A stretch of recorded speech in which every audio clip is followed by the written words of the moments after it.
我哋氹仔冰室開嘅呢個位置係好多東莞人嘅回憶。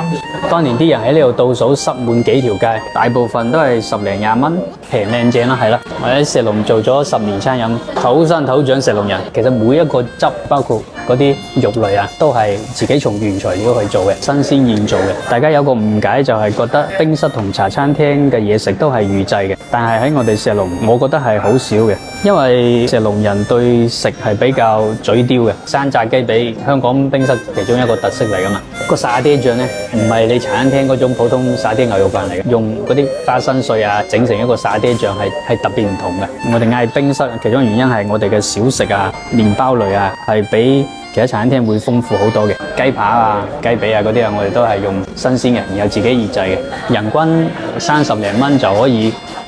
好豐富咁樣嘗試到好多嘢食。我哋3間鋪好主要嘅一部分受眾都係家庭嘅，即係佢哋都好放心同埋好中意帶小朋友過嚟食嘅，所以我哋係唔會做預製菜嘅。